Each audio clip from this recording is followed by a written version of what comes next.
shalt know of mine. Ah, Robin,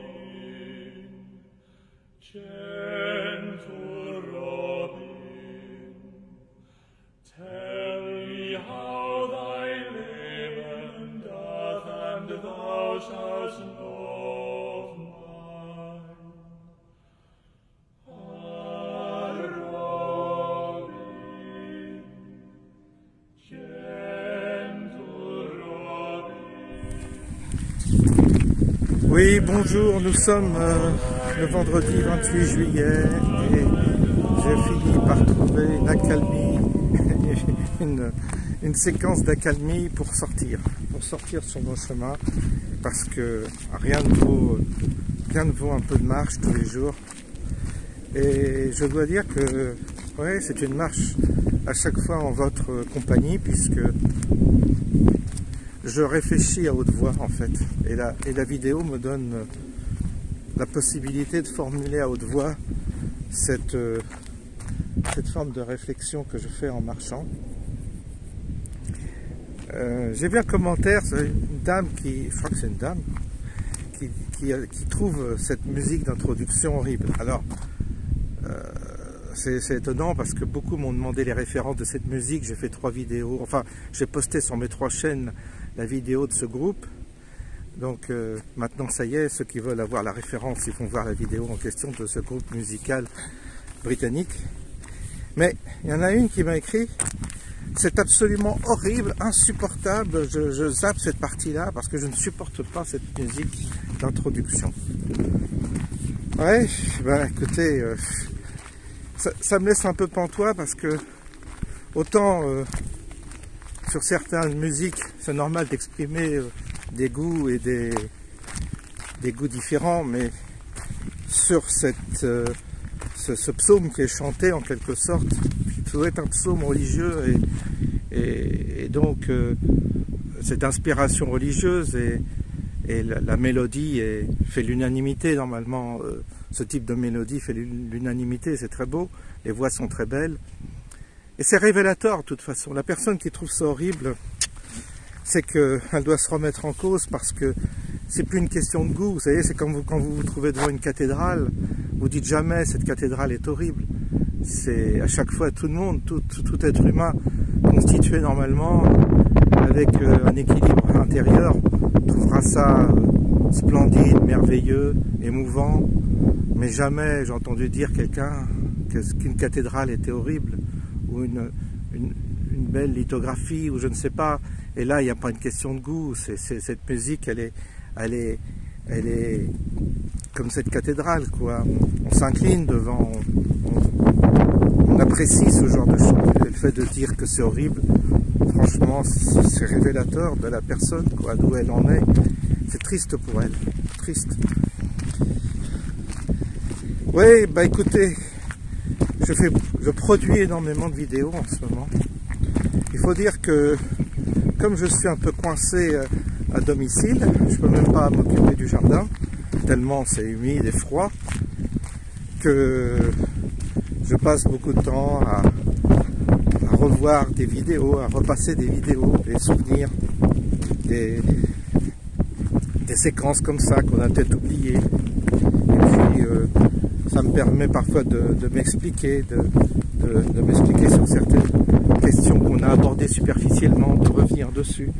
Voilà, c'est un peu ça, hein, le travail, c'est de revenir sur certaines questions.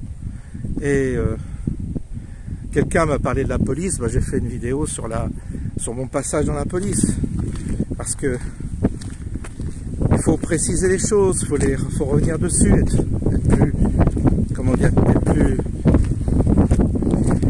plus objectif, et essayer d'être le plus objectif possible en tous les cas. Concernant, si on a une critique à faire, on essaie de la faire tout en essayant d'expliquer pourquoi on en est arrivé là.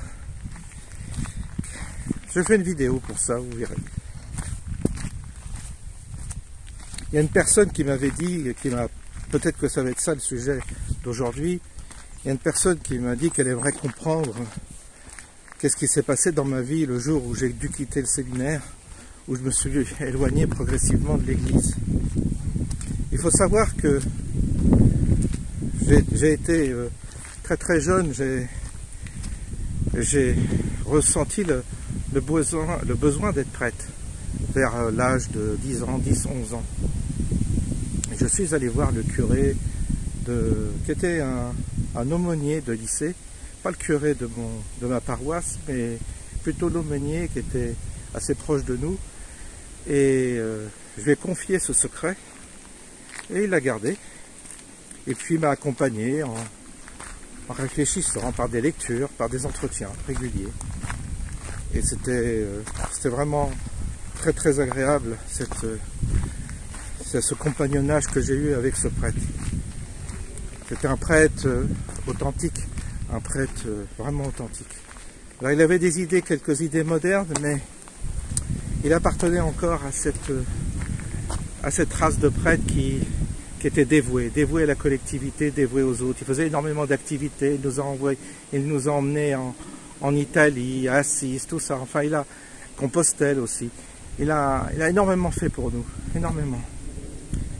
Et puis j'ai gardé cet idéal au fond de moi-même, c'est-à-dire que les études ne m'intéressaient pas, les préoccupations de mes amis ou des collègues ou des élèves, des étudiants avec lesquels j'étais ne m'intéressaient pas, et j'avais vraiment hâte de rentrer au séminaire. C'était mon truc. Et puis j'ai été voir, à l'époque c'était Monseigneur Honoré, l'évêque d'Évreux, parce que mes parents tenaient un commerce à Évreux-la-Madeleine. Et donc je suis allé voir l'évêque, qui m'a dit « Oh ben François, il faudra attendre un peu, que vous soyez un peu plus mûr, que vous ayez un peu plus d'expérience. » Donc j'ai été surveillant pendant 1 an dans un établissement privé. J'ai fait pion pendant 1 an. Ensuite, je suis allé dans un séminaire à Vienne. Mais pas Vienne en Autriche, Vienne près de Lyon. C'était un séminaire très très très d'avant-garde, progressiste. Et j'y suis resté 5 mois. Déjà, ça s'est mal passé. C'était tout à fait l'horreur. Ce que j'ai découvert, c'était tout l'inverse de ce qui m'attirait dans l'église. C'était un univers désacralisé, en banlieue, mal famé. Et puis les séminaristes qui étaient là étaient tous très très gauchisants, très gauchistes, les professeurs aussi. Moi, j'étais plutôt de droite, comme toujours d'ailleurs. Je suis né à droite, je mourrai à droite. Enfin, à droite, c'est une façon de dire, mais il faut bien se positionner, il faut avoir l'honnêteté quand même de dire où on s'y situe sur l'échiquier politique. Et donc ça a été la cata totale quand je suis allé dans ce séminaire. Puis Monseigneur Honoré était un type malsain, un type une saloperie. Et il m'avait saqué, je crois, parce qu'il sentait qu'en moi il y avait cette fibre traditionnelle, et pour me casser, il m'a envoyé dans un séminaire volontairement très progressiste. Et là après, j'ai dû quitter, je suis parti une nuit avec ma voiture, et j'ai quitté, et j'ai disparu pendant un certain temps pour aller rejoindre un prêtre qui se trouvait dans les Pyrénées. Il m'a accueilli pendant un certain temps, et puis après il a bien fallu revenir à la réalité. Donc je suis revenu chez mes parents, et j'ai décidé de faire mon service militaire. Ça a été... Je me suis dit, ben, pour l'instant, je ne sais pas trop ce que je vais faire. Donc j'avais toujours envie d'être séminariste, d'être prêtre, mais pas de cet évêque-là, pas de ce diocèse-là. Et donc j'ai cherché un autre diocèse, j'ai cherché un autre évêque. Et j'ai rencontré un autre évêque qui s'appelait Monseigneur Ablé, évêque de Digne, qui venait de Monaco. Vous ferez vos recherches, vous verrez. C'est dans les années 80. Et là, il recueillait des séminaristes un peu maltraités dans l'église, parce qu'il y avait déjà pas mal de séminaristes maltraités à cause de leurs opinions, à cause de leurs idées. Et si vous étiez un peu traditionnaliste, il y avait la chasse aux sorcières. À l'époque, c'était l'après Vatican II, où il fallait absolument être très progressiste. D'ailleurs, aujourd'hui, ça continue. Et à l'époque, j'ai trouvé un évêque qui était plutôt traditionnaliste et qui avait décidé de faire un séminaire un peu transgressif, différent en tous les cas, alternatif. Et après mon service militaire, il m'a accueilli. Donc j'ai été le voir pendant mon service militaire que j'effectuais que j'ai effectué au service de santé. J'étais dans un magasin militaire près de Marseille, ou à Marseille, hein, Marseille même. Je logeais la nuit chez des sœurs, parce que je voulais pas rester avec les gars, à faire la fête, à picoler toute la nuit, on était assez libre. Donc j'avais préféré me retirer chez des sœurs qui ont eu la gentillesse de m'accueillir, de m'offrir une chambre, et j'allais à la messe le matin avant d'aller au bureau, parce que j'ai travaillé dans un bureau, j'étais un peu planqué, j'étais au service, j'ai fait mon service militaire au service de santé, et je travaillais dans un magasin destiné au matériel médical. Et donc je travaillais dans la compta, et je faisais une journée comme normale, quoi. Je faisais une journée normale, le soir je rentrais, je prenais ma voiture, j'allais chez ses sœurs, et comme on était Marseille, c'est pas très loin de Digne, je suis allé voir Monseigneur Ablé un week-end, on avait nos week-ends, donc je suis allé voir un week-end Monseigneur Ablé, m'a reçu, il m'a dit ok, on vous accepte. Et j'ai fait mon service militaire, donc j'ai fait ma première année de séminaire vraiment à Digne. Et là à Digne, j'ai beaucoup aimé cette année parce qu'il y avait un prêtre suisse, il y en avait 2 prêtres suisses qui s'occupaient de ce séminaire, mais dont un avait vraiment une profondeur, il m'a éveillé sur beaucoup de choses. Je suis reconnaissant pour ça parce que j'étais dans des idées assez dogmatiques et tout, et il m'a éveillé une autre, il m'a ouvert l'esprit. Il m'a ouvert l'esprit sur d'autres questions, et beaucoup de questions. J'ai lu énormément de livres différents. On allait visiter des églises romanes, beaucoup, on étudiait l'architecture et on se déplaçait, ce qui nous permettait d'avoir une formation vivante. Et c'est une année de communauté, hein. On a vécu en communauté pendant 1 an à Digne. L'expérience a duré qu'1 an, parce que l'évêque a eu énormément de pression pour arrêter cette expérience. Et donc j'ai dû partir l'année suivante, j'ai dû faire mes 2 années à l'Institut catholique de Toulouse, parce qu'on dépendait de Toulouse pour Digne. Donc j'ai fait mes études à l'Institut catholique de Toulouse, et j'ai fait 2 ans. Ce qu'on appelle le premier cycle de philosophie. Et au bout de 2 ans, déjà au bout d'1 an, je suis retombé dans un autre univers qui était plus intellectuel, mais qui ne me convenait pas parce que la philosophie ne m'intéressait pas. Moi j'avais envie en rentrant dans l'église, en fait, j'avais envie comme toujours, vous savez, j'avais cette quête existentielle qui m'habitait, et j'avais envie d'approfondir le mystère, j'avais envie de comprendre le mystère caché dans le christianisme, d'étudier les pères de l'Église, d'étudier la liturgie, qu'est-ce que ça signifiait, ses origines, ses sources, etc. Et puis d'avoir une vie spirituelle aussi collective qu'il n'y avait pas en fait. Il n'y avait pas cette qualité-là, il y avait à nouveau des débats très politiques, à nouveau. Et il y avait encore cette scission entre les progressistes et les traditionalistes, et j'ai encore subi, comme alien, j'ai subi cette guerre fratricide à l'intérieur de l'église où on se battait pour des choses anecdotiques. Pour ceux qui sont d'extérieur, c'était totalement anecdotique. Mais nous, à l'intérieur, on était en guerre, en fait, à nouveau, entre les traditionalistes et les progressistes, entre les gauchistes et les royalistes. Bon, alors ça m'a épuisé et j'avais pas de réponse. Ah, on va laisser passer.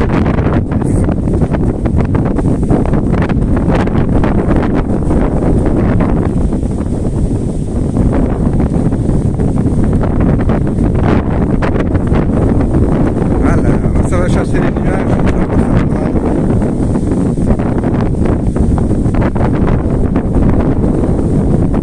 Un beau jour, donc, moi, quand j'ai vu que ça partait en cacahuète comme ça, je me suis dit non. Cette église-là, c'était plus mon église, en fait. C'était pas celle qui m'avait attiré, c'était une autre église. Et puis j'ai vu toute l'hypocrisie, c'est-à-dire j'ai vu au-delà des débats et des conflits idéologiques, j'ai vu qu'il y avait une grosse hypocrisie, mais que ce soit du côté traditionnaliste ou progressiste, c'est-à-dire j'ai vu qu'en réalité, il n'y avait pas de quête spirituelle réelle, qu'il n'y avait pas une quête profonde. Et qu'en fait, chacun cherchait un peu son confort. De là, et puis j'ai vu aussi beaucoup de méchanceté. Il y avait beaucoup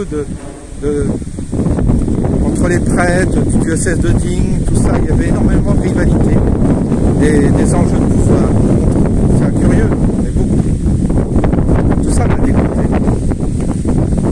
Je me suis dit, c'est hypocrite, c'est-à-dire que sous une façade religieuse, en fait, ils sont pires que dans la vie civile. Ils se comportent plus mal. Et puis, il y avait aussi beaucoup de déviants sur le plan sexuel. Il y avait des gens qui avaient une sexualité débridée. Alors, je n'ai rien à dire sur l'orientation sexuelle des prêtres ou des moines que j'ai pu croiser. Ça, c'est leur intimité, je dirais. Mais dans la mesure où les gens, qu'ils soient hétéros ou homo, s'engagent dans une voie où normalement la chasteté était exigée, j'ai trouvé quand même sacrément hypocrite de s'adonner à des relations sexuelles alors qu'ils allaient devenir prêtres et qu'ils auraient dû, sur ce plan-là, en tous les cas, observer une abstinence. C'était logique. Non, il n'y avait pas ça. Il n'y avait pas d'abstinence et ça m'a choqué énormément à l'époque. Aujourd'hui, je suis plus cool par rapport à ces questions-là, mais à l'époque, ça m'avait énormément choqué. Parce que je suis arrivé là-dedans un peu naïf. Je suis arrivé dans l'institution de l'Église, habité par un idéal très très fort, et puis par une sincérité extrêmement forte. Et j'avais pas envie de compromis, j'avais envie vraiment de jouer le jeu vraiment à fond. Mais j'étais isolé dans ce cas-là. Je m'apercevais que les autres, non. Ce qu'ils voulaient, c'était une vie un peu cachée, un peu confortable. Et c'est là où j'ai vu aussi que certains jeunes issus de la bourgeoisie s'orientaient à l'époque, aujourd'hui c'est terminé, mais à l'époque, s'orientaient vers la prêtrise ou le séminaire pour cacher leur homosexualité, pour la vivre d'une manière cachée, et donc cacher à leur famille qu'ils étaient homosexuels parce que, évidemment, ils n'allaient pas se marier ni avoir des enfants. Et ça leur donnait un statut. Beaucoup sont devenus aumôniers militaires, tout ça, parce qu'ils avaient du piston. Le piston marche énormément dans l'église. Et si vous êtes issu d'une grande famille, une famille bourgeoise ou noble, vous avez des bonnes places, vous êtes bien placé. Et c'est pas en fonction de critères par rapport à votre performance spirituelle ou intellectuelle, c'est par rapport à votre famille. Et donc j'ai vu dans l'église des gens pistonnés. Par exemple, pour être très concret, quand je suis allé voir l'évêque d'Évreux, Monseigneur Honoré, on était deux amis, il y en a un qui s'appelait de Beauregard, qui était issu de la famille de Beauregard, donc une famille noble. Bah lui, il l'a envoyé directement au séminaire de Rome. Quand vous êtes envoyé par un évêque au séminaire de Rome, ça veut dire qu'on vous destine à avoir de grandes responsabilités dans l'Église et avoir un poste élevé, à devenir évêque. Et comme mes parents étaient roturiers et commerçants, moi, il m'a envoyé dans le pire séminaire qui existait en France, c'est-à-dire à Vienne, vraiment chez des gauchistes et des irréductibles révolutionnaires, syndicalistes, tout ce que vous voulez. Et donc, j'ai vu là qu'il y avait deux poids, deux mesures, et qu'en fonction de votre profil, de vos origines, ben, vous êtes orienté soit à Rome, soit dans un séminaire de merde. Et ça, c'est Monseigneur Honoré, évêque d'Évreux. Et donc, déjà, ça commençait mal, je dirais. Et puis après, j'ai constaté qu'en effet, il y avait beaucoup de transgressions sur le plan sexuel, et puis sur le plan spirituel également, et puis sur tous les plans, qu'il n'y avait pas vraiment de recherche, de quête de vie intérieure, d'une vie spirituelle. Tout ce monde faisait semblant d'eux, par rapport à une population encore naïve, par rapport à des paroissiens ou des pratiquants qui sont bien naïfs, qui ne connaissaient pas du tout cette réalité. Mais moi j'étais dedans, donc je l'ai découvert la réalité. Et c'était pas beau à voir. Donc je me suis dit non, l'Église n'a rien à m'apporter finalement. Elle a perdu, si elle avait quelque chose, si elle a eu quelque chose dans le passé, en tous les cas cette qualité elle l'a perdue. Et aujourd'hui c'est plus qu'une institution vide de sens. il reste les apparats, il reste quelque chose d'extérieur, mais deux fois rien. Et donc, du coup, il reste une morale, une vague morale, sociale. Et je me suis dit, non, je ne vais pas autant faire de la politique ou autant s'engager dans le syndicalisme si c'est pour simplement faire de la morale sociale ou faire de la sociologie. Donc, je suis parti. J'ai dit à l'évêque, non, j'arrête. Monseigneur Ablé, je suis allé le voir, je lui ai dit, écoutez, je ne sens pas du tout, je me sens pas du tout finalement fait pour être prêtre. Je vous remercie énormément de m'avoir soutenu jusque-là, mais je vais voler de mes propres ailes, je vais faire un travail, je vais chercher un boulot, je vais me réinsérer dans la vie civile. Et c'est comme ça qu'à l'âge de 22 ans, il a fallu que je cherche vite une formation pour me réinsérer dans la vie civile, étant donné que je n'avais aucune formation pour faire un travail. Ça m'a été, évidemment, ça m'a été fatal pour toute ma vie professionnelle parce que j'ai jamais eu de diplôme élevé pour acquérir un poste élevé dans la société. Et il a fallu que je fasse des concours, des examens internes, que je me forme tout le temps, que je fasse de la formation professionnelle tout le temps en continu pour accéder à des postes un peu plus intéressants. Mais à sortir de boulot de base, et ça a été quand même pour moi une rude affaire, ça. Et donc, qu'est-ce que j'ai fait? J'ai fait d'école de comptabilité à l'école Pigier. C'est-à-dire que j'avais regardé si je pouvais pas faire un travail manuel et tout ça, mais j'avais 22 ans, c'était trop tard. J'avais regardé le compagnonnage, tout ça. J'avais envie de faire un boulot manuel, un truc comme ça. Puis au bout d'un moment, je me souviens que ma mère, on allait voir des ateliers, des choses comme ça. Puis au bout d'un moment, j'ai dit, écoute, j'ai dit à ma mère, je vais faire une école de comptabilité. Et puis je vais trouver un boulot dans la comptabilité parce que je voyais que ça végétait partout dans ces métiers-là. Et si je veux m'en sortir financièrement, je vais être obligé de faire un boulot comme ça, à l'arrache. Et donc j'ai payé une école, Pigier. Et puis je me souviens qu'à l'époque, je travaillais chez Pigier. Et puis, j'ai fait que de la comptabilité. Voilà. Et avec ça, je suis rentré au Crédit Lyonnais à l'époque. C'est-à-dire qu'avec ce diplôme que j'avais obtenu, un petit diplôme de merde, mais bon, un diplôme quand même. Et j'étais arrivé dans les premiers en comptabilité. J'étais assez doué pour la comptabilité, curieusement. Je me suis découvert des talents. Et donc, je me suis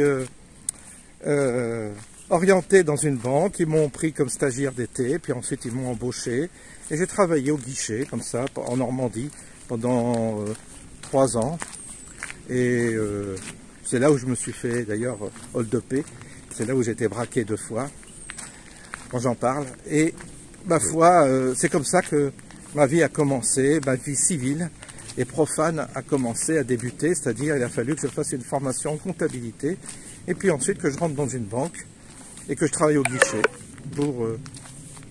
Ah, la batterie est en train de faiblir. Donc il va falloir que j'interrompe la... Alors, c'est compris. Et oui, elle n'a pas vu que j'ai oublié de recharger mon téléphone. Bon, bah ça suffit comme explication déjà sur mon passé séminariste. Voilà un peu comment les choses se sont passées. Je vous relate les choses le plus exactement possible et le plus fidèlement possible. Peut-être que j'oublie des passages ou d'autres facteurs qui ont fait que je suis parti, mais je résume, je synthétise là. C'est pour donner une réponse à ceux qui attendent une réponse concernant mon départ du séminaire et pourquoi j'ai rejoint la vie profane et civile. Voilà le contexte. J'ai été donc content. En tant que séminariste, j'ai fait un stage à Moustier-Sainte-Marie comme cantonnier. Le maire m'avait embauché comme cantonnier l'été, ça me permettait d'avoir un peu d'argent. Et donc j'allais rejoindre la petite chapelle là-haut à Moustier-Sainte-Marie. Et parce que j'avais un ami qui s'appelait Bernard Decaux, qui était prêtre également, qui est sorti de l'église également. Et lui, il officiait là-haut, il vivait là-haut, un peu comme un ermite. Il n'était pas vraiment ermite, mais enfin, il avait un peu le statut d'ermite. Et comme on s'entendait bien, j'avais été le rejoindre pour tout l'été.